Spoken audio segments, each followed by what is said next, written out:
नमस्कार, welcome back to परीक्षा race YouTube platform. साथियों, करंट अफेयर का बहुत बेसब्री से इंतजार था। करंट अफेयर की बेसब्री अब खत्म हुई। देखिए, करंट अफेयर की पुस्तक के लिए ना मार्केट में मैंने काफ़ी अध्ययन करने के बाद इस निष्कर्ष पे मैं पहुंचा कि यह पुस्तक जो है यूथ कंपटीशन टाइम्स वाली यूपी SSC वीडियो के लिए जो है एक परीक्षा रिफ्रेशर के नाम से आई है और बहुत अच्छी पुस्तक है। इस पुस्तक में करंट अफेयर को बहुत अच्छे से क्वेश्चन आंसर फॉर्मेट में पूरा कंसेप्ट के साथ बताया गया है। तो यह पुस्तक मुझे बहुत अच्छी लगी और इसको मैं लेके आया हूँ, आप लोगों के बीच शेयर कर रहा हूँ। करंट अफेयर टोटल इसी पे चलेगा, इसी पे आधारित होगा। इसके सिवा भी MCQ अलग से कराए जाएंगे जो आपको मिलते रहेंगे। तो आपको बता दें कि इस पुस्तक को आप भी मार्केट से ले लीजिए। जहाँ जहाँ मैं हाईलाइट करके बताऊंगा वहाँ पे आप इसे हाईलाइट करके जरूर रखिए और उस फैक्ट को जरूर याद करके जाइएगा ताकि करंट अफेयर में एक भी प्रश्न छूटने ना पाए। चलिए आज शुरू करते हैं राष्ट्रीय परिदृश्य। देखिए, पहला प्रश्न इसमें है, अप्रैल 2023 में सौराष्ट्र तमिल संगमम का आयोजन कहाँ पर किया गया? बताइए। तो देखिए, यह जो संगमम हुआ था यह गुजरात में आयोजित किया गया। कहाँ पे? गुजरात में। देखिए, अब आइए इसके बारे में कुछ फैक्ट है उसे भी जान लेते हैं। देखिए, सौराष्ट्र तमिल संगमम जो है गुजरात के Somnath Dwarka statue of unity में आयोजित किया गया था। और आपको एक फैक्ट और बताएं कि यह एक भारत और श्रेष्ठ भारत की भावना को जोड़ता है। अच्छा, हुआ क्या था? तो कई सदी पूर्व बड़ी संख्या में लोग सौराष्ट्र क्षेत्र से तमिलनाडु चले गए थे। इन्हीं को जोड़ने के लिए यह योजना का जो है चलाई गई है। चलिए नेक्स्ट देखते हैं। नेक्स्ट है, अप्रैल 2023 में संगठन से समृद्धि किसी ग्रामीण महिला को पीछे नहीं छोड़ना अभियान किसके द्वारा शुभारंभ किया गया? बताइए, इसका शुभारंभ जो है किसके द्वारा किया गया है? तो देखिए, यह जो है दीनदयाल अंत्योदय योजना राष्ट्रीय ग्रामीण आजीविका मिशन के द्वारा चलाया गया है। तो सही जवाब इसका क्या बनेगा? ऑप्शन नंबर बी बनेगा। अब आइए इसमें देखते हैं असल में यह क्या है कि यह दीनदयाल अंत्योदय योजना जो ग्रामीण चला है, ग्रामीण है, यह भी आप फैक्ट के रूप में याद रखिए।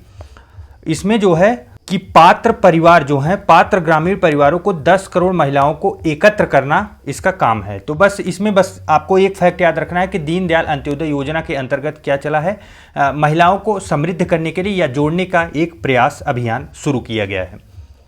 चलिए नेक्स्ट है, अप्रैल 2022 में केंद्रीय गृह एवं सहकारिता मंत्री अमित शाह ने वाइब्रेंट विलेज प्रोग्राम का शुभारंभ किया। यह कहाँ पे किया गया? यह मोस्ट इंपॉर्टेंट टॉपिक में आप लोग इसे जरूर रखिएगा।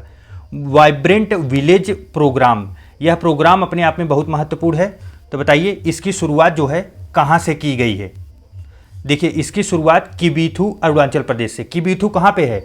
कई बार मैप देख के मैप पे हम लोग देखें। देखिए, भारत का जो सबसे पूर्वी क्षेत्र है अरुणाचल प्रदेश का, यहीं लास्ट गांव जो बनता है या लास्ट लोकेशन जो इंडिया की पड़ती है सबसे पूर्वी भाग, वही किबीथू है। कहाँ पे है? अरुणाचल प्रदेश में।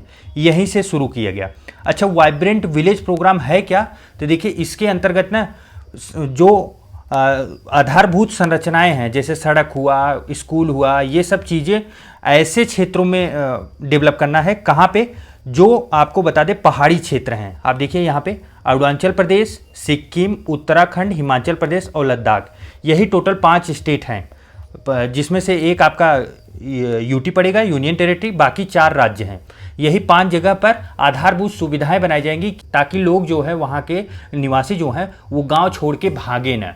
इसीलिए एक वाइब्रेंट विलेज प्रोग्राम नाम से शुरुआत की गई है एक योजना की, और अमित शाह जी के द्वारा ये शुरू किया गया है। वह गृह मंत्री हैं और सहकारिता मंत्री तो उन्हें मंत्रालय तो एक्स्ट्रा मिला है, लेकिन यह जो है गृह मंत्रालय के अंतर्गत ही कार्य आएगा। आप लोग इसे महत्वपूर्ण है, याद रखिएगा। नेक्स्ट है, अप्रैल 2022 में भारत निर्वाचन आयोग ने किसे जो है नए दल को राष्ट्रीय दल का दर्जा दिया है? किस नए दल को? यह भी देखिए 5 स्टार का यह प्रश्न है, आप लोग याद रखिए, ऐसे प्रश्न बनते हैं। बताइए। तो देखिए, यह जो मिला है यह आम आदमी पार्टी को मिला है। किसको मिला है? आम आदमी पार्टी आपको मिला है। अब आपको यहां बता दें कि टोटल कितने हो चुके हैं। तो टोटल आप लोग याद रखिएगा, टोटल इस समय जो है वो 6 हो चुके हैं। कितने हो चुके हैं? टोटल 6 जो है राष्ट्रीय दल का दर्जा मिल चुका है। और वो 6 कौन कौन से हैं? तो आप लोग एक बार जरूर से इसे रीड कर जाइए। कांग्रेस हो गई आपकी, बीजेपी हो गई, बीएसपी बहुजन समाज पार्टी, और भारतीय कम्युनिस्ट पार्टी जो मार्क्सवादी है, और नेशनल पीपुल्स पार्टी और आम आदमी पार्टी। टोटल 6 पार्टियां हैं जो राष्ट्रीय दल की पार्टियां बन चुकी हैं। अच्छा, इसमें एक फैक्ट और था कि 3 पार्टियों को राष्ट्रीय दल का दर्जा छीन लिया गया। वह कौन कौन सी हैं? तो AITMC और CPI और NCP। इन्हें भी एक बार 2 बार आप रीड कर जाइएगा। उम्मीद है कि यहाँ से अगर प्रश्न आता है तो आप इसको निकाल ले जाएंगे। अब देखिए, राष्ट्रीय दल बनते कैसे हैं, उन्हें कैसे दर्जा दिया जाता है, देता कौन है राष्ट्रीय दल का दर्जा? तो देखिए, यह चुनाव आयोग देता है। अब आपको बता दें कि यह बनते कैसे हैं, तो उसके कुछ प्रावधान दिए गए हैं। तो यह पॉलिटी से प्रश्न बन सकते हैं। आप लोग इसे एक बार जरूर रीड करिए ध्यान से कि यदि कोई दल लोकसभा अथवा विधानसभा के आम चुनाव में 4 या अधिक राज्यों में वैध मतों का 6% मत प्राप्त करता है तथा उसके साथ वह किसी राज्य या राज्यों के लोकसभा में 4 सीटें प्राप्त करता है। तो आप समझे कितना महत्वपूर्ण है। लोकसभा या विधानसभा में के चुनाव में 4 या अधिक राज्यों में वैध मतों का अगर 6% कोई प्राप्त कर लिया तो उसे क्या होगा? राष्ट्रीय दल का दर्जा दे दिया जाएगा।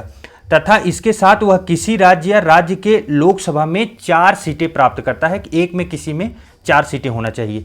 इसके सिवा या करके दिया गया है, बाकी कंडीशन भी आप देख लीजिए। लोकसभा में 2% सीटों पर कम से कम 3 राज्यों में लोकसभा के 2% सीटों पर उसको मतलब उसका हक होना चाहिए या तो उसका कैंडिडेट जीता होना चाहिए। उसके बाद है कि यदि कोई दल कम से कम 4 राज्यों में राज्य स्तर की दल हो, तो 3 की तीनों कंडीशन में से कोई भी कंडीशन अगर होता है तो उसे क्या मिल जाएगा? उसे राष्ट्रीय स्तर का दल माना जाएगा। महत्वपूर्ण है, आप लोग याद रखिएगा। और यहाँ पे देखिए, चुनाव आयोग इसको निर्धारित करता है, हम लोगों ने देख लिया। टोटल 6 हैं, आप इसे भी याद रखिएगा। चलिए, नेक्स्ट है अप्रैल 2022 में जारी किए गए राज्य ऊर्जा दक्षता सूचकांक 2021-22 में शीर्ष स्थान किस राज्य ने प्राप्त किया है? बताइए, ऊर्जा दक्षता सूचकांक में कौन सा राज्य जो है अव्वल नंबर पे रहा है? तो वह जो है कर्नाटक है। कौन आया है? कर्नाटक। सही जवाब इसका बनेगा ऑप्शन नंबर बी। अच्छा, इसमें कोई इंपॉर्टेंट फैक्ट हो? हाँ, एक इंपॉर्टेंट फैक्ट है, आप लोग इसे जरूर याद रखिए कि ऊर्जा दक्षता सूचकांक में कंटेंडर की सूची में जो है उत्तर प्रदेश आएगा। उत्तर प्रदेश किस कौन से श्रेणी के अंतर्गत आएगा? तो कंटेंडर की श्रेणी में आया है। चलिए, नेक्स्ट अप्रैल 2023 में इंडिया जस्टिस रिपोर्ट 2023 जारी की गई। इस रिपोर्ट में बड़े राज्यों की श्रेणी में शीर्ष स्थान किस राज्य ने प्राप्त किया है? बताइए, इंडिया जस्टिस रिपोर्ट, इसमें भी जो है कर्नाटक है। कौन है? इसमें भी कर्नाटक राज्य जो है वह शीर्ष स्थान प्राप्त किया है आपका। और आपको बता दें कि यह जारी कौन करता है? टाटा ट्रस्ट के द्वारा जारी किया गया है। इसके बारे में एक फैक्ट आप लोग यह याद रखिए कि टाटा ट्रस्ट के द्वारा जारी किया गया है। अच्छा, इस रिपोर्ट का मुख्य मतलब किस आधार पे बनता है? तो देखिए, न्याय तक उनकी पहुंच की क्षमता के अनुसार रैंकिंग दिया जाता है कि भारतीय राज्यों को जो है न्याय तक पहुंच कैसी है, कौन से स्टेट में, उसी के ऊपर ये रैंकिंग बनाया गया है। चलिए, बड़े राज्यों में अंतिम स्थान उत्तर प्रदेश को मिला है, तो एकदम निगेटिव लगभग आप समझिए उत्तर प्रदेश का रैंक रहा है इसमें। तो बाकी कुछ विशेष है नहीं, याद नहीं करेंगे तब भी चलेगा। नेक्स्ट है मार्च 2023 में जारी नागालैंड विधानसभा चुनाव परिणामों में सबसे अधिक सीटें किस दल ने प्राप्त की है? तो देखिए, यह प्रश्न तो बहुत महत्वपूर्ण नहीं लगता, आपको बता दें। वैसे आप अगर जानना चाहते हैं इस प्रश्न का उत्तर क्या है, तो उसका होगा नेशनल डेमोक्रेटिक प्रोग्रेसिव पार्टी। तो इसका सही जवाब होगा ए। लेकिन हाँ, महत्वपूर्ण यह है कि नागालैंड के सीएम कौन बने हैं? तो आपको बता दें, नेफ्यू रियो जो है यह नागालैंड के सीएम बने हैं। इन्हें जरूर याद करिएगा। और एक फैक्ट और याद रखिए कि नागालैंड में कुल सीटें टोटल कितनी हैं? तो टोटल 60 सीटें हैं। चलिए, 60 सीटें नेफ्यू रियो नागालैंड के मुख्यमंत्री। नेक्स्ट है मार्च 2023 में मेघालय राज्य के विधानसभा चुनाव परिणाम जारी किए गए। उसमें भी ये पूछा गया है कि कौन से पार्टी से संबंधित है। तो देखिए, पार्टी का यहाँ विशेष यहाँ पे भी प्रश्न नहीं बनता है, लेकिन फिर भी आपको बता दें, अगर पार्टी की बात हो ही रही है तो नेशनल पीपुल्स पार्टी ने यहाँ मतलब विजेता बनी है, जीत हासिल की है। और आपको बता दें, यहाँ पे भी आप महत्वपूर्ण फैक्ट ये याद रखिए कि कोनराड के शर्मा, यह कौन है? कोनराड के शर्मा जो है यह मेघालय के सीएम बने हैं। और आपको बता दें, ये दूसरी बार बने हैं। और मेघालय में भी टोटल सीटें कितनी हैं? कुल टोटल 60 सीटें हैं विधानसभा की, आप लोग याद रखिएगा। चलिए, नेक्स्ट है मार्च 2023 में नई दिल्ली में रायसीना डायलॉग का आयोजन किया गया। इस सम्मेलन में मुख्य अतिथि कौन थे? 5 स्टार का जो है ये प्रश्न है, बहुत महत्वपूर्ण है। आप बताइए कि जो रायसीना डायलॉग हुआ था, रायसीना डायलॉग के मुख्य अतिथि कौन हुए थे? और सबसे पहला फैक्ट, एक फैक्ट तो आप लोग यह याद कीजिए कि रायसीना डायलॉग हुआ कहाँ था? तो नई दिल्ली में हुआ है, नई दिल्ली में हुआ है। और इसके मुख्य अतिथि कौन है? दो के दोनों आप लोगों को एकदम जुबान पे याद होना चाहिए, नहीं तो दिक्कत बढ़ जाएगी। इसका सही जवाब कौन होगा? जियार्जिया मेलोनी। जियार्जिया मेलोनी सही जवाब होगा, ऑप्शन नंबर बी। अच्छा, ये जियार्जिया मेलोनी है का मतलब कौन है? तो आपको बता दें, इटली की प्राइम मिनिस्टर हैं। कहाँ की? इटली की। इटली की पीएम हैं ये। आइए नीचे देख लेते हैं फैक्ट। हाँ देखिए, ये इटली की प्रधानमंत्री हैं Giorgia Meloni. Most important fact है, इसको भी आप लोग याद रखिए। कब से कब हुआ था? तो 2 से 4 मार्च 2023 को नई दिल्ली में इसका आयोजन हुआ था। और इसकी थीम क्या थी? Provocation, uncertainty, turbulence, light house in the Tempest, यह इसकी थीम थी। बाकी इसमें कुछ महत्वपूर्ण नहीं है।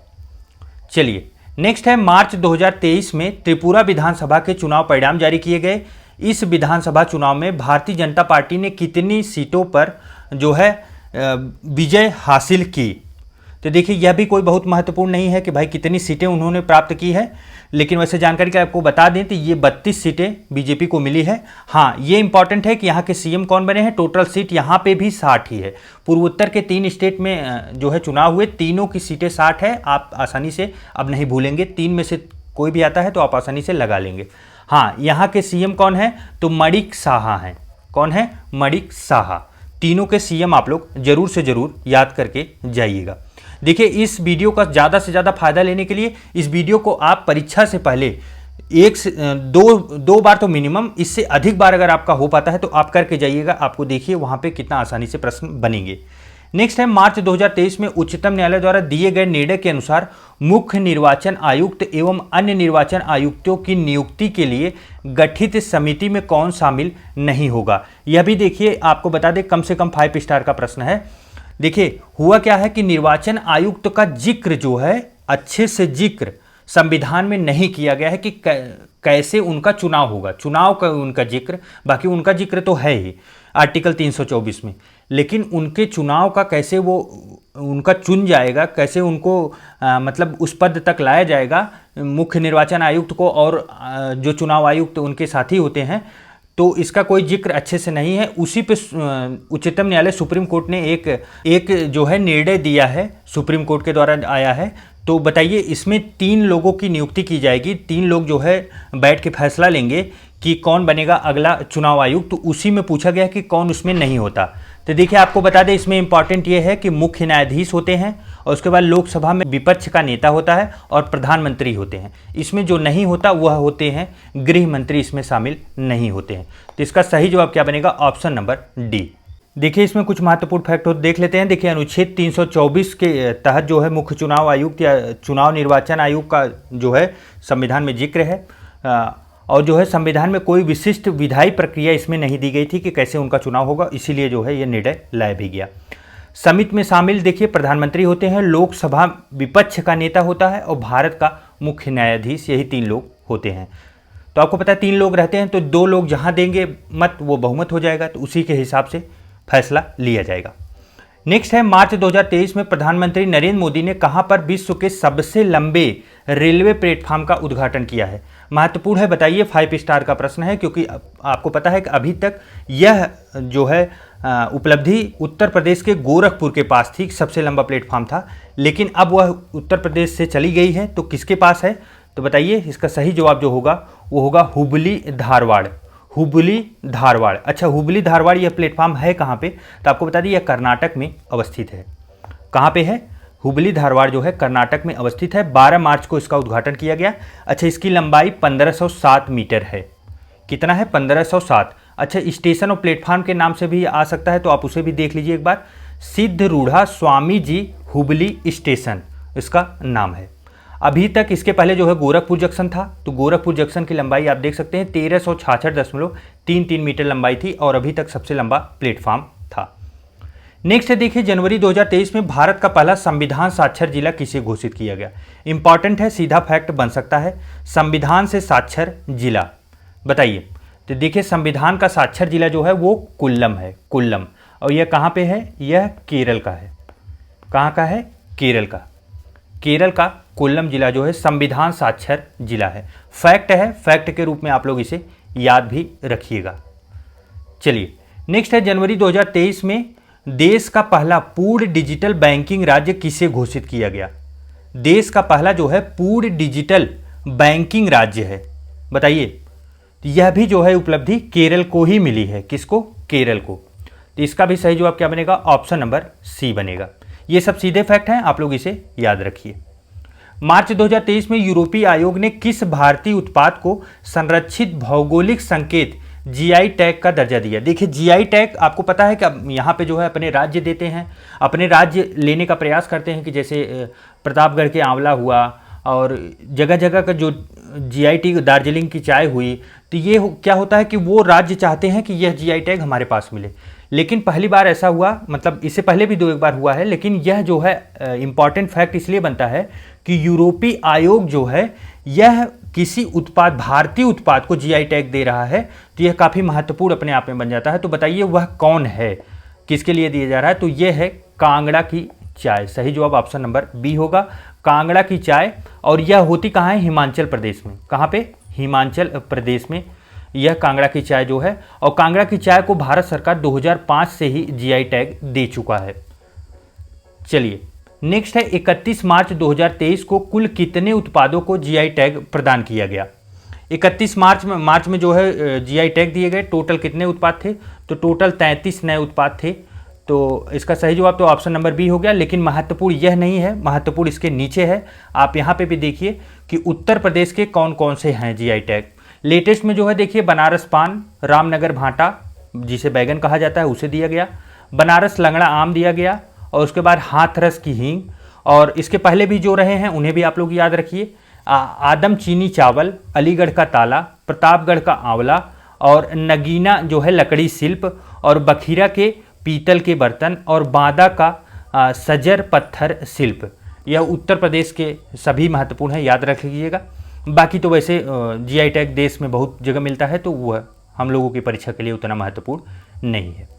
नेक्स्ट है, भारत में जीआई टैग देता कौन है। तो देखिए, वस्तुओं के भौगोलिक संकेत पंजीकरण और संरक्षण अधिनियम 1919 का अधिनियम है। इसे आप 1999 का अधिनियम है, माफ कीजिएगा। इसे आप लोग याद रखिएगा कि 1999 के अधिनियम के तहत जीआई टैग दिया जाता है। नेक्स्ट है, फरवरी 2023 में क्षेत्रीय भाषा में निर्णय प्रकाशित करने वाला देश का पहला उच्च न्यायालय कौन सा है। यह भी आप 3 स्टार के ऊपर ही लगाइए, महत्वपूर्ण है, 1 लाइनर का प्रश्न है और ऐसे प्रश्न पूछे जाते हैं। तो बताइए, क्षेत्रीय भाषा में उच्च न्यायालय का निर्णय कौन से स्टेट के द्वारा दिया गया। तो यह केरल उच्च न्यायालय के द्वारा दिया गया। किसके द्वारा, केरल उच्च न्यायालय। काफ़ी महत्वपूर्ण चीज़ें जो है आप देखेंगे केरल में ही हुई हैं। तो सही जवाब क्या होगा, ऑप्शन नंबर डी होगा। अच्छा, केरल की ऑफिशियल लैंग्वेज कौन सी है, तो मलयालम है। क्या है, मलयालम। मलयालम में ही ये चीज़ें प्रकाशित की गई। नीचे देखिए फैक्ट दिया भी गया।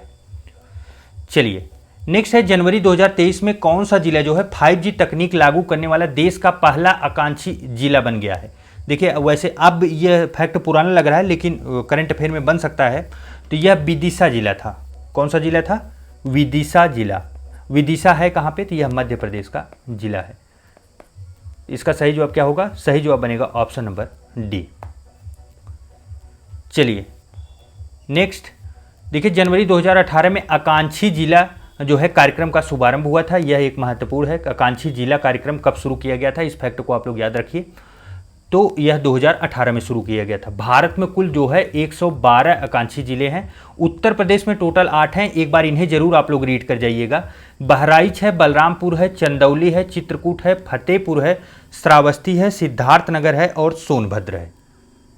चलिए नेक्स्ट है, जनवरी 2023 में कौन सा जिला अपने सभी जनजाति लोगों को बुनियादी दस्तावेज प्रदान करने वाला देश का पहला जिला बन गया है।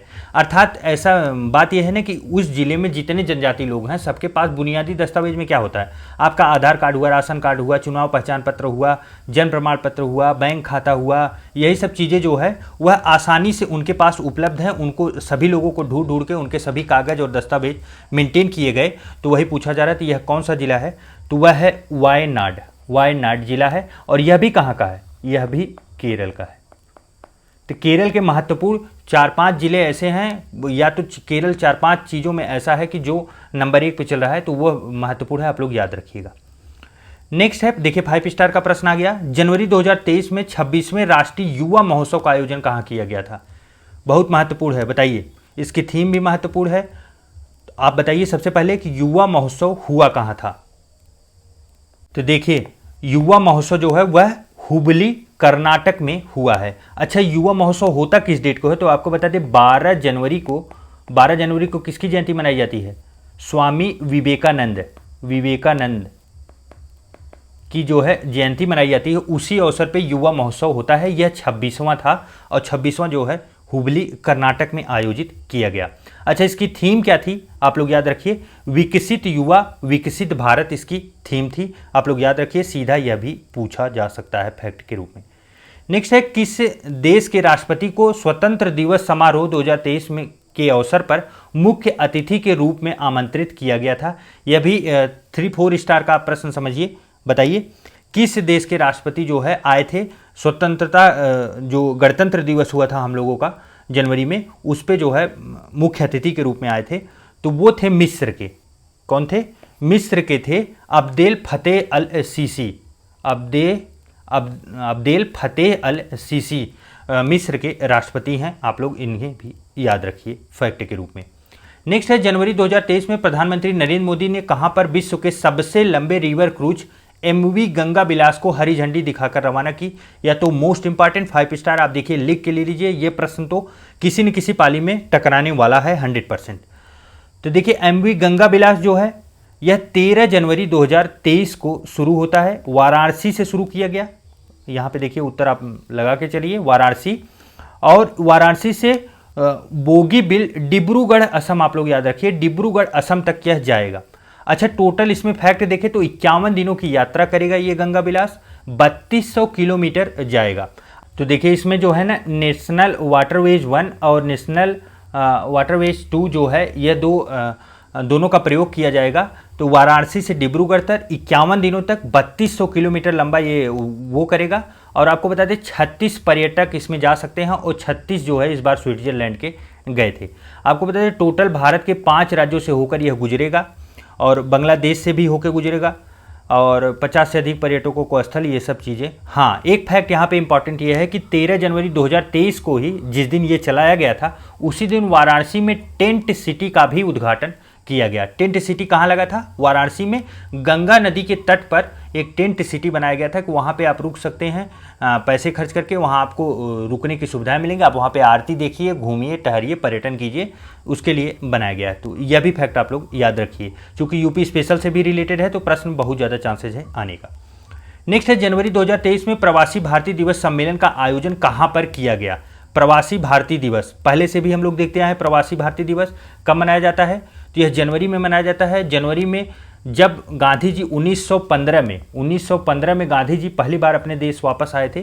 पहली बार मतलब ऑफिशियल आए थे, बाकी तो आते जाते रहते थे। तो जब वहाँ से लौट के ये वापस आ गए थे अच्छे से अपना बोरिया बिस्तरा लेके, तब से यह जो है प्रवासी भारतीय दिवस मनाया जाता है। मतलब तब उसी की याद में ये प्रवासी भारतीय दिवस मनाया जाता है उसी जनवरी माह में।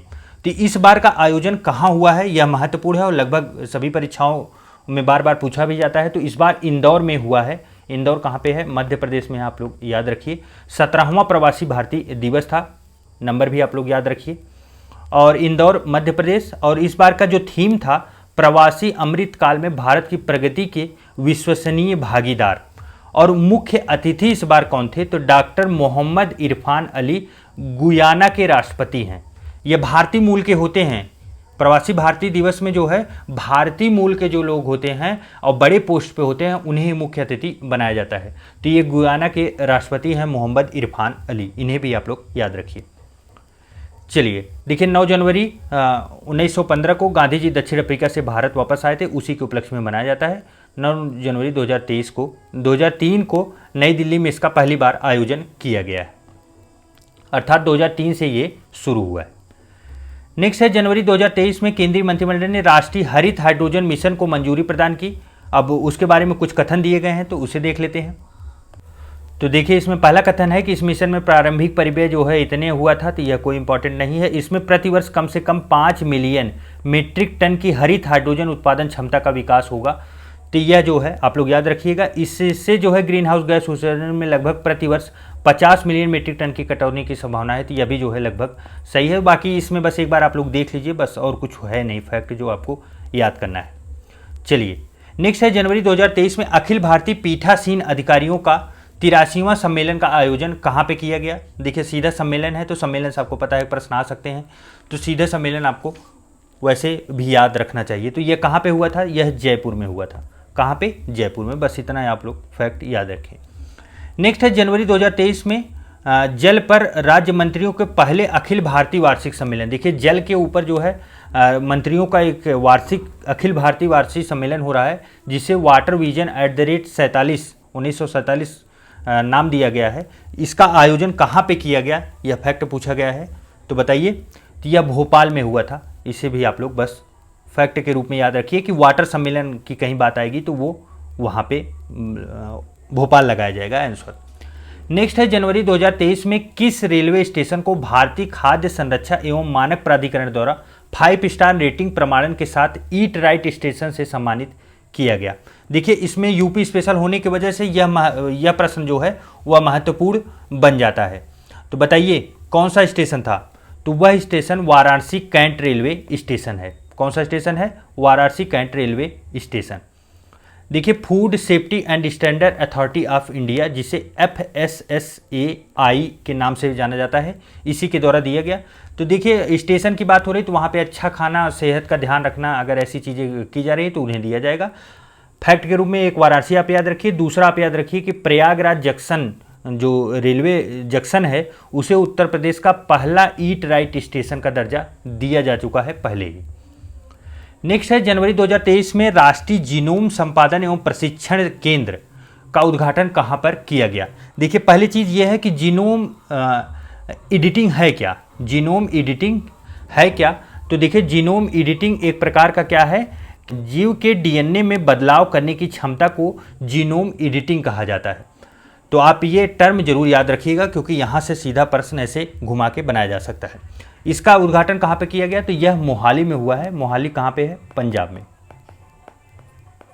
इसका उद्घाटन किया गया। चलिए नेक्स्ट है जनवरी 2023 में भारत के सबसे बड़े हॉकी स्टेडियम का उद्घाटन कहाँ पे किया गया। तो देखिए यह 5 स्टार का प्रश्न यहाँ नहीं है, इसके अंदर आपको समाहित मिलेगा। तो यह जो है कहाँ पे किया गया, राउरकेला में किया गया। कहाँ पे, राउरकेला उड़ीसा में, राउरकेला उड़ीसा।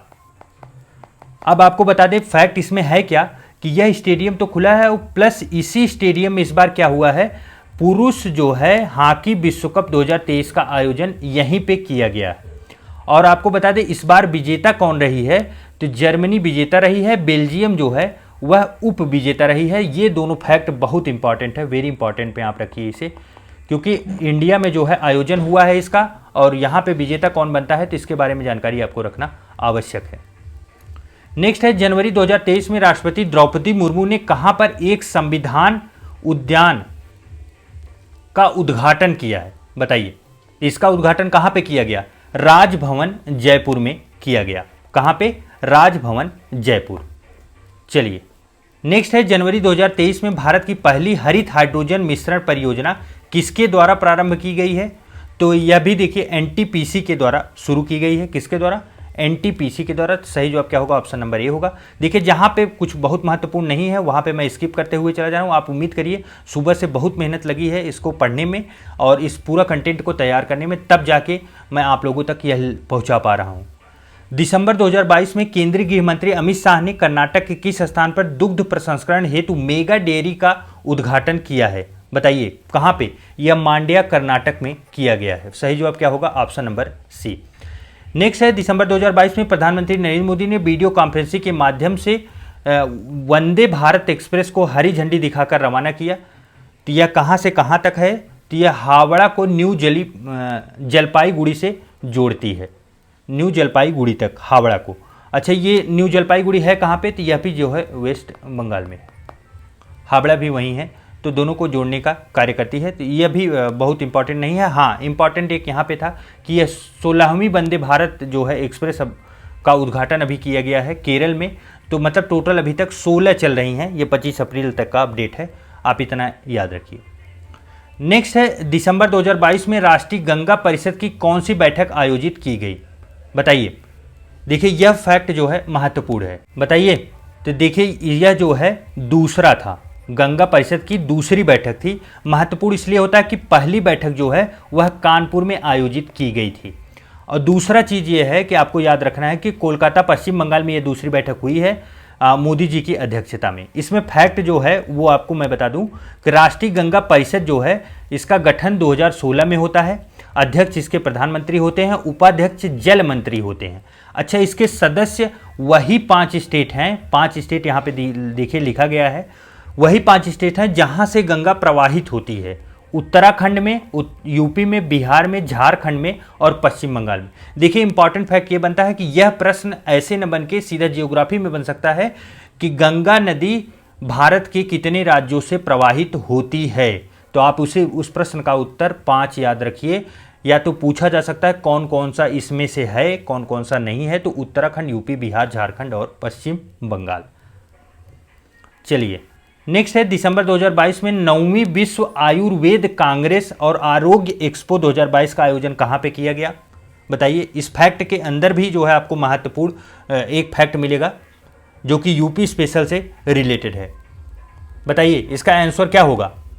तो देखिए, इसका आयोजन जो है पणजी गोवा में किया गया। कहाँ पे? पणजी गोवा में। अच्छा, देखिए, इसके बारे में कुछ फैक्ट आपको बता दें कि प्रधानमंत्री द्वारा उद्घाटन किए गए 3 राष्ट्रीय आयुष संस्थान हैं और तीनों मोस्ट इंपॉर्टेंट है, आप याद रखिए। अखिल भारतीय आयुर्वेद संस्थान गोवा में है। आयुर्वेद की बात आए तो गोवा में आप जाइए। यूनानी चिकित्सा संस्थान की बात आए तो गाजियाबाद में आपको जाना है, यह उत्तर प्रदेश में है, इसीलिए महत्वपूर्ण ज़्यादा बन जाता है यूपी स्पेशल के लिए भी। उसके बाद फिर देखिए, होम्योपैथी संस्थान की बात आए तो आप दिल्ली जाइए। तीनों आप लोग याद रखिए, आयुर्वेद गोवा में है, यूनानी चिकित्सा गाजियाबाद में, होम्योपैथी दिल्ली में है। मूल विषय क्या था? तो आयुर्वेद फॉर वन हेल्थ इसका थीम था या मूल विषय था। हाल ही में संपन्न हुए गुजरात विधानसभा चुनाव 2022 में भारतीय जनता पार्टी को कुल कितनी सीटें मिली? तो मिली थी वह टोटल 156 सीटें थी। कितनी थी? 156 सीटें। महत्वपूर्ण यहाँ पे यह है कि सीएम कौन है? तो भूपेंद्र पटेल यहाँ के सीएम है और 182 टोटल सीट है। कहाँ की बात हो रही है?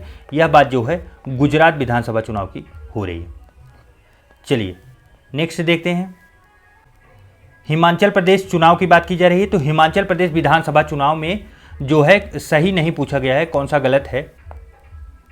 देखिए, आपको बता दें, इसमें सीधा फैक्ट आपसे बात करते हैं। हिमाचल प्रदेश में टोटल 68 सीटें हैं, 68 सीटें हैं। जो वहाँ पे बने हैं सीएम वो सुखविंदर सिंह सुक्खू बने हैं और यह कांग्रेस के हैं। बस आप इतना याद रखिए, बाकी और कुछ चीज़ें महत्वपूर्ण नहीं है, बाकी स्किप करिए, आगे चलिए। दिसंबर 2022 में किस राज्य के गमछा को भौगोलिक संकेतक जीआई टैग प्रदान किया गया? देखिए, गमछा आपको पता है कि नॉर्मल यूपी और बिहार में भी चलता है, इसीलिए इस प्रश्न को लिया भी गया है। तो बताइए, यह असम में जो है गमछा को जीआई टैग दिया गया है। देखिए, कुछ और जीआई टैग हैं। तेलंगाना का तंदूर रेड ग्रास जो है, लद्दाख के रक्त शिकारपो खुबानी और महाराष्ट्र के जो है अलीबाग के सफ़ेद प्याज, इन सबको भी आप एक बार रीड कर जाइए, बाकी बहुत याद नहीं करना है। भौगोलिक संकेतक हमको पता है कि 1999 के अधिनियम के द्वारा दिया जाता है। दिसंबर 2022 में अरुणाचल प्रदेश के किस जिले में भारत और चीन के सैनिकों के बीच हिंसक झड़प हुई? बार बार आप लोगों ने देखा होगा कि झड़प होती रहती है, किसके साथ? भारत और चीन की सेनाओं के बीच अरुणाचल प्रदेश के सेक्टर में। तो कहाँ पे होती है? वो तवांग सेक्टर है। आइए इसे मैप पे भी देख लेते हैं। तो अब देखिए, ये अरुणाचल प्रदेश का तवांग सेक्शन आप देख सकते हैं, यही है। यहीं पे बार बार झड़प जो है होती है। और तवांग जो है भूटान और चाइना प्लस इंडिया, ये तीनों के लगभग बॉर्डर पे अवस्थित है। चलिए, यहाँ पे बस इतना ही फैक्ट इंपॉर्टेंट था, बाकी कुछ इंपॉर्टेंट नहीं है। नेक्स्ट देखिए, नवंबर 2022 में 41वां भारत अंतर्राष्ट्रीय व्यापार मेला नई दिल्ली के प्रगति मैदान में आयोजित किया गया। पहला फैक्ट तो यह याद रखिए कि अंतर्राष्ट्रीय व्यापार मेला हुआ कहाँ पे, यह नई दिल्ली में आयोजित किया गया। और इस मेले का फोकस राज्य कौन सा था यह पूछा गया है, और इम्पॉर्टेंट प्रश्न है, ये इम्पॉर्टेंट है। इसलिए इम्पॉर्टेंट बन जाता है क्योंकि इसमें जो है उत्तर प्रदेश और केरल पे फोकस किया गया था, तो इसलिए यूपी और केरल फोकस राज्य थे, इसलिए इसे याद रखिए। इसकी थीम थी वोकल फॉर लोकल और लोकल टू ग्लोबल, अंतर्राष्ट्रीय व्यापार मेला। अच्छा, नेक्स्ट फैक्ट और ध्यान रखिए कि शामिल जो अन्य देश थे, टोटल 12 देशों को शामिल किया गया था और लगभग पड़ोस के ही हैं, Afghanistan, Bangladesh, Bahrain, Belarus, Iran, Nepal, Thailand, तुर्की, यूके और यूएई। बस आप सुन लीजिए, बाकी और कुछ नहीं करना है। नेक्स्ट है, नवंबर 2022 में प्रधानमंत्री नरेंद्र मोदी ने श्री नाड प्रभु कैंपेगौड़ा की कांस्य प्रतिमा का अनावरण कहाँ पे किया, इंपॉर्टेंट है, न्यूज बना था इस पे कई दिनों तक। बताइए, यह बेंगलुरु में बना है। कहाँ पे, बेंगलुरु में। 108 फीट लगभग है जो स्टैचू है, हाँ देखिए 108 फीट ऊंचा है। स्टैचू ऑफ प्रॉस्पेरिटी इसका नाम है। प्रभु श्री नाड प्रभु कैंपेगौड़ा नाम है इनका। बेंगलुरु में ये अवस्थित है, आप लोग याद रखिएगा। नेक्स्ट देखिए, आइए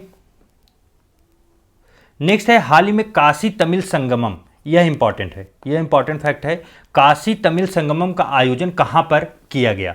देखिए, काशी तमिल संगमम का जो आयोजन है वह उत्तर प्रदेश के बीएचयू में किया गया, बनारस हिंदू यूनिवर्सिटी। अब यहां होता क्या है कि देखिए, कर्नाटक और उत्तर प्रदेश की जो संस्कृति है, कर्नाटक में जो काशी से रिलेटेड ना, वहाँ पे बहुत बड़ी संस्कृति है, बहुत लोग वहाँ पूजा करते हैं। आप कभी भी बनारस में आइएगा तो आप देखेंगे कि पश्चिम मतलब दक्षिण भारत से, खास करके कर्नाटक से बहुत से लोग आते हैं यहाँ पे मंदिरों का दर्शन करने, यहाँ के कल्चर को देखने के लिए। उसी को दोनों को जोड़ने के लिए काशी तमिल संगमम, दोनों लोगों को मिलाने का प्रयास किया गया है।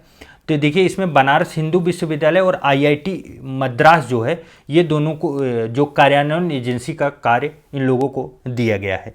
तो काशी तमिल संगमम बनारस में शुरू किया गया और जो है वाराणसी बीएचयू इसका जो है आयोजन स्थल था, आप इसे याद रखिएगा। नेक्स्ट है, नवंबर 2022 में तमिलनाडु में भारत के पहले मल्टी मॉडल लॉजिस्टिक पार्क के लिए कार्य का आवंटन किया गया। इसे बनाने का प्रोजेक्ट किसे आवंटित किया गया है, बताइए। तो यह जो है रिलायंस इंडस्ट्री को दिया गया था। बाकी इसमें बहुत कुछ फैक्ट इंपॉर्टेंट नहीं लग रहा। नेक्स्ट है, नवंबर 2022 में किस मंत्रालय ने देश का पहला हरित पत्तन और पोत परिवहन के लिए राष्ट्रीय उत्कृष्टता केंद्र NCOEGPS national centre of excellence for green port and shipping का शुभारंभ किया है, बताइए। तो यह देखिए, पत्तन, पोत परिवहन और जलमार्ग मंत्रालय के द्वारा शुरू किया गया है। और आपको बता दें, बाकी इसमें कुछ मुंबई शुभारंभ स्थल जो है मुंबई था। और यह किससे संबंधित है, यह एक बार आप देख जाइए कि यह हरित समाधान प्रदान करने की दिशा में बंदरगाह, नौवहन और जल मार्ग मंत्रालय की एक प्रमुख पहल है। बाकी और इसमें कुछ है नहीं बहुत महत्वपूर्ण। नेक्स्ट है, नवंबर 2022 में 18वें अंतर्राष्ट्रीय टेलीमेडिसिन सम्मेलन का आयोजन कहाँ हुआ। टेलीमेडिसिन अर्थात जब भी आप दवाओं के बारे में ध्यान दें तो टेलीमेडिसिन सम्मेलन का आयोजन आपको दिखे तो आप बताइए कहाँ हुआ। यह जो है कोच्चि केरल में हुआ है। कहाँ पे, कोच्चि केरल में। तो सही जवाब क्या होगा, ऑप्शन नंबर ए। दवाओं की बात आए तो आप केरल की तरफ वाला ऑप्शन जरूर चूज करिएगा। नेक्स्ट है, नवंबर 2022 में पीएम गति शक्ति multi modal water weight summit 2022 का आयोजन कहाँ पे किया गया, बताइए। देखिए, यह भी यूपी स्पेशल से रिलेटेड प्रश्न था, इसलिए मैंने यहाँ पे रखा है इंपॉर्टेंट के रूप में। तो यह जो है वाराणसी में इसका आयोजन किया गया था। कहाँ, नवंबर 2022 में वाराणसी में दीनदयाल हस्तकला संकुल के नाम से केंद्र वाराणसी में किया गया। चलिए, नेक्स्ट है, अक्टूबर 2022 में स्वच्छ भारत 2022 के अंतर्गत पूरे भारत के लिए मेगा स्वच्छता अभियान का शुभारंभ कहां पर किया गया। तो देखिए, यह जो है चांदनी चौक से किया गया, नई दिल्ली से। बाकी इसमें बहुत कुछ महत्वपूर्ण नहीं है। जहां महत्वपूर्ण मैं आप लोगों को बताते चल रहा हूं, अक्टूबर 2022 में एशिया के सबसे बड़े संपीड़ित बायोगैस संयंत्र का उद्घाटन कहां पर किया गया। इंपॉर्टेंट है, इसे याद रखिए, क्योंकि सबसे बड़ा सबसे छोटा ऐसे प्रश्न जो है पूछने से बाज नहीं जाते हैं। तो यह संगरूर जो है पंजाब में उद्घाटन किया गया। एशिया के सबसे बड़े संपीड़ित बायोगैस संयंत्र का उद्घाटन हुआ है। आप लोग इसे याद रखिए, सही जवाब होगा ऑप्शन नंबर बी। चलिए, ये कहाँ पे अवस्थित है? तो पंजाब में है, आप लोग पहले से ही जानते रहिए।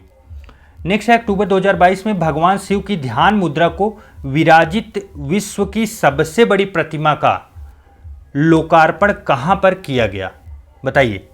प्रतिमा, ऐसे प्रश्न बनते हैं, तो यह जो है राजस्थान में किया गया है। कहां पे? राजस्थान में। किसकी है? भगवान शिव की ध्यान मुद्रा में जो है विराजित विश्व की सबसे बड़ी प्रतिमा है। नेक्स्ट है, अक्टूबर 2022 में किस बाघ अभ्यारण्य को देश का 53वां जो है बाघ अभ्यारण्य घोषित किया गया है? यह देखिए, वेरी वेरी इंपॉर्टेंट में आप रखिए इसे, 5 स्टार का ये प्रश्न है। बताइए, 53वां जो है बाघ अभ्यारण्य भारत का कौन सा बना है? तो वो बना है रानीपुर बाघ अभ्यारण्य। अब आइए देख लेते हैं। देखिए, रानीपुर बाघ अभ्यारण्य है कहां पे? तो यह उत्तर प्रदेश के चित्रकूट जिले में है। कहां पे? चित्रकूट जिले में। अब आपको बता दें कि टोटल उत्तर प्रदेश में 4 इस समय बाघ अभ्यारण्य हो चुके हैं। कितने?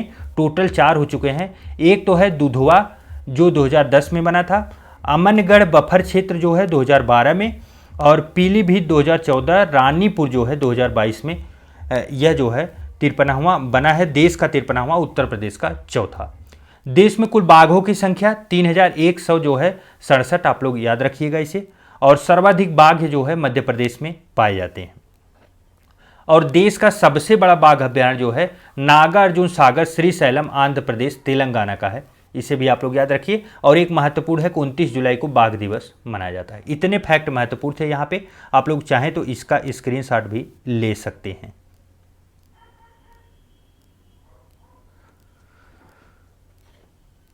चलिए, नेक्स्ट है, अक्टूबर 2022 में प्रधानमंत्री भारतीय जन उर्वरक परियोजना एक राष्ट्र एक उर्वरक का शुभारंभ किया गया। देखिए, हुआ क्या है कि आप लोग देखते होंगे कि यूरिया का जो बैग खरीद के आता था उस पर कंपनियां अपनी अपनी ब्रांडिंग, जैसे शक्तिमान का है, इफ्को का है, अलग अलग जो कंपनियां का यूरिया आता था वो अलग अलग नाम से आता था। अब क्या किया गया है, भारत सरकार की तरफ से एक एडवाइजरी जारी की गई और बताया गया कि 1/3 और 2/3 का अनुपालन करना है। अर्थात 1/3 में आप अपनी ब्रांडिंग लगा सकते हैं यूरिया के बैग के पोस्टर के ऊपर। यूरिया के बैग के ऊपर जो पोस्टर लगाएंगे, 1/3 में आप अपना नाम लिखिए, सब कुछ लिखिए। 2/3 भाग में आपको भारत लिखना है। भारत का यूरिया है तो यूरिया, भारत डीएपी है तो डीएपी। ऐसा इसलिए फैसला लिया गया क्योंकि आपको पता है कि उर्वरक में जो है गवर्नमेंट बहुत सब्सिडी देती है। तो गवर्नमेंट का मानना यह है कि सब्सिडी हम दे रहे हैं और ब्रांड अपना नाम लगा के कंपनियां अपने नाम का प्रचार करती हैं। तो इसीलिए उन्होंने बोला कि 2/3 भाग जो है उस पर भारत ब्रांड चलेगा और भारत ब्रांड के अंतर्गत ही आप चाहे उसे यूरिया है तो यूरिया, डीएपी है तो डीएपी रखिए। तो देखिए, प्रश्न ये है कि एक राष्ट्र एक उर्वरक का शुभारंभ किसने किया है? तो इसका जो है शुभारंभ नरेंद्र मोदी जी के द्वारा किया गया। तो सही जवाब क्या बनेगा? ऑप्शन नंबर डी बनेगा। चलिए, नेक्स्ट देखते हैं। नेक्स्ट है, अक्टूबर 2022 में देश में पहली बार हिंदी में एमबीबीएस पाठ्यक्रम का शुभारंभ कहां पर किया गया है? देखिए, हिंदी में एमबीबीएस कराने का जो है शुभारंभ यह भोपाल के द्वारा शुरू किया गया है, मध्य प्रदेश भोपाल। आप लोग याद रखिए, यह नई शिक्षा नीति 2020 के तहत शुरू किया गया है। नेक्स्ट है, अक्टूबर 2022 में स्वामी रामानुजाचार्य की प्रतिमा स्टैचू ऑफ डिग्निटी मर्यादा मूर्ति का अनावरण कहां पर किया गया? तो देखिए, यह योगी आदित्यनाथ जी के द्वारा किया गया। तो उत्तर प्रदेश के अयोध्या में किया गया। कहां पे? उत्तर प्रदेश के अयोध्या में। चलिए, 5 फीट की प्रतिमा है, मकराना संगमरमर की यह प्रतिमा है।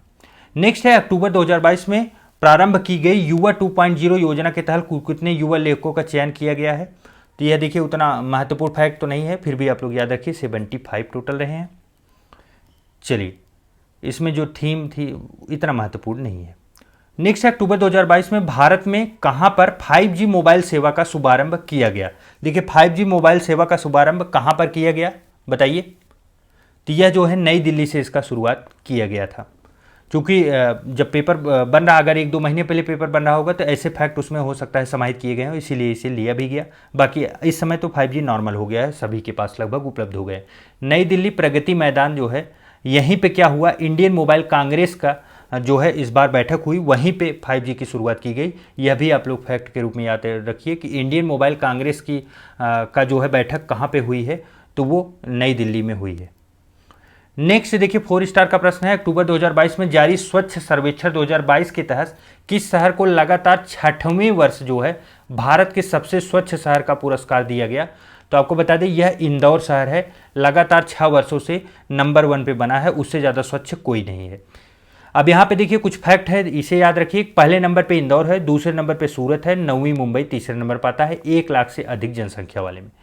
वहीं बात अगर बाकी और देखिए 1 लाख से कम, ये सब चीज़ें आप छोड़िए, सिर्फ एक याद रखिए कि सर्वश्रेष्ठ गंगा शहर जो है, गंगा शहरों की जो रैंकिंग बनी है उसमें पहले नंबर पे हरिद्वार उत्तराखंड का है, दूसरे नंबर पर हम लोगों का वाराणसी उत्तर प्रदेश आया है गंगा शहरों में सबसे स्वच्छता में। चलिए नेक्स्ट है, अक्टूबर 2022 में हिंदुस्तान उर्वरक और रसायन लिमिटेड के किस प्लांट ने यूरिया उत्पादन का प्रारंभ किया? तो यह भी काफ़ी बहुत महत्वपूर्ण नहीं है, फिर भी आप थोड़ा सा जानते रहिए। बेगूसराय बिहार में बरौनी है, बरौनी में हुआ था। तो सही जवाब इसका क्या बनेगा? Option number C. नेक्स्ट है, अक्टूबर 2022 में भारत के पहले एल्युमिनियम फ्रेट रेक 61 इतने का उद्घाटन कहाँ पर किया गया? अर्थात एल्युमिनियम का जो है ना वो मालगाड़ी के डिब्बे बनाए जाएंगे, उसी के ऊपर ये है। तो ये भुवनेश्वर रेलवे स्टेशन पे किया गया है। कहाँ पे? Bhubaneswar railway station. नेक्स्ट देखिए, अक्टूबर 2022 में भारतीय प्रतिस्पर्धा आयोग के क्षेत्रीय कार्यालय पश्चिमी का उद्घाटन कहाँ पर किया गया? बताइए। तो इसका आयोजन जो है कहाँ पे हुआ है? मुंबई में हुआ है। बस आप हल्का सा निगाह रखिए, बाकी और कुछ नहीं। देखिए भारतीय प्रतिस्पर्धा आयोग की स्थापना मार्च 2009 में हुई है। बाकी यहाँ पे भी देखिए कोई फैक्ट बहुत नहीं है। पेयजल एवं स्वच्छता विभाग के अंतर्गत क्या आता है? आपका स्वच्छ सर्वेक्षण ग्रामीण की बात आती है, तो यह किसके अंतर्गत आएगा? पेयजल एवं स्वच्छता विभाग, जल शक्ति मंत्रालय और भारत सरकार, तीनों लोगों को मिलकर गांव की अर्थात गांव की सफाई के लिए कौन जिम्मेदार है? तो पेयजल एवं स्वच्छता मंत्रालय है और जल शक्ति मंत्रालय और भारत सरकार है। क्योंकि ग्रामीण विकास जो है उसके लिए आप परीक्षा देने जा रहे हैं, तो आपको ये जानना चाहिए। तो ये मंत्रालय के बारे में आप जरूर जानें कि गांव के सफाई के लिए कौन जिम्मेदार है। यहाँ पे भी देखिए ये फैक्ट कुछ बहुत महत्वपूर्ण नहीं है। हाँ, एक फैक्ट आपको यहाँ पे मिलेगा बल्क ड्रग वाला, कि अक्टूबर 2022 में प्रधानमंत्री नरेंद्र मोदी ने बल्क ड्रग पार्क की आधारशिला किस राज्य में रखी है? बताइए। देखिए ये महत्वपूर्ण प्रश्न है, क्योंकि ऐसे प्रश्न बार बार पहले भी बन चुके हैं। तो हिमाचल प्रदेश होगा बल्क ड्रग। आपको बता दें, देखिए बल्क ड्रग जो है ऊना हिमाचल प्रदेश में इसकी आधारशिला रखी गई। देश में टोटल 3 बल्क ड्रग बनाए जाने हैं। पहला तो देखिए गुजरात में, दूसरा हिमाचल प्रदेश में और तीसरा आंध्र प्रदेश में बनाया जाना है। यहाँ पे देखिए मिसप्रिंटिंग हुआ था, गुजरात ही लिखा गया था, लेकिन इसको ढूंढ के मैंने सही किया कि ये आंध्र प्रदेश है, कि यहाँ 3 जगह देश में बल्क ड्रग बनाए जाएंगे। तो तीनों लोकेशन आप याद रखिए। ऐसा पूछा जा सकता है कि निम्नलिखित में से कहाँ पे बल्क ड्रग नहीं बनेगा, तो चौथा स्टेट कोई भी दे दिया जा सकता है। तो तीनों स्टेट आप याद रखिए, गुजरात, हिमाचल प्रदेश और आंध्र प्रदेश। नेक्स्ट है, अक्टूबर 2022 में चौथे हेलो इंडिया शिखर सम्मेलन 2022 का जो है उद्घाटन किसके द्वारा कहाँ पे किया गया? तो यह जो है श्रीनगर में हुआ है। आपको पता है जम्मू में जब कोई चीज़ें होती हैं तो उसे बस आप याद रखिए, क्योंकि वो फैक्ट बन सकता है परीक्षा में। नेक्स्ट है, अक्टूबर 2022 में किसे भारत का पहला 24x7 सौर ऊर्जा संचालित गांव घोषित किया गया है? बताइए। तो ये है मोढेरा गांव। कौन सा? मोढेरा गांव। यह अवस्थित कहाँ पे है? यह गुजरात में अवस्थित है। यहाँ पे जो है 24x7 जो है सौर ऊर्जा संचालित गांव है, अर्थात सौर ऊर्जा से ही पूरा गांव चल रहा है। नेक्स्ट एंड लास्ट आज का, PM Shri school, very important है, आप इसे जरूर याद रखिए। पीएम श्री स्कूल एक योजना लाई गई। यह कब लाई गई? तो यह इसका डेट आप लोग याद रखिए। यह 5 सितंबर 2022 को लाई गई है, सितंबर 2022 में। और आपको बता दें शिक्षक दिवस के अवसर पर लाई गई है। इसमें इसका जो मुख्य फोकस ये है कि शिक्षा के, देखिए शिक्षा के अनुकूल जो है सुविधाओं का विकास करना, यह इसका मुख्य लक्ष्य रखा गया। हाँ, एक फैक्ट और आप लोग याद रखिए कि लगभग 14,500 से अधिक स्कूल जो है इसमें शामिल किए गए हैं। उन स्कूलों का उद्धार करना है, प्राइमरी और बेसिक शिक्षा को, उसीलिए पीएम श्री स्कूल योजना जो है लाई गई है 5 सितंबर 2022 को। इस प्रकार साथियों, राष्ट्रीय परिदृश्य का पूरा जितना फैक्ट महत्वपूर्ण था लगभग सबको समाहित करते हुए हम लोगों ने खत्म कर लिया। और आप लोगों को यह इनिशिएटिव कैसा लगा, यह जो है टेस्ट सीरीज और इस सॉल्व करने का तरीका आप लोगों को कैसा लगा। देखिए आप लोग इसका फ़ायदा चाहते हैं तो 2 बार आप इसको ज़रूर से ज़रूर एक बार अच्छे से पढ़ लीजिए, फिर एक बार 1.5 पे या 1.25 पे करके आप इसको रन करा सकते हैं। इससे आपको क्या होगा कि आप इतना तेज़ी से कवर करेंगे, सारी फैक्ट आप याद कर लेंगे और उसके बाद जो है फिर आप परीक्षा हाल में आप बैठ के देखिए, आपके एक भी प्रश्न इधर उधर नहीं होने पाएंगे। तो चलिए इसके अगले संस्करण के साथ फिर मिलते हैं। फीडबैक आप लोग जरूर दीजिएगा, आपके फीडबैक का बहुत बेसब्री से इंतजार रहेगा। चलिए मिलते हैं अगले वीडियो में, तब तक के लिए ढेर सारा प्यार, नमस्कार।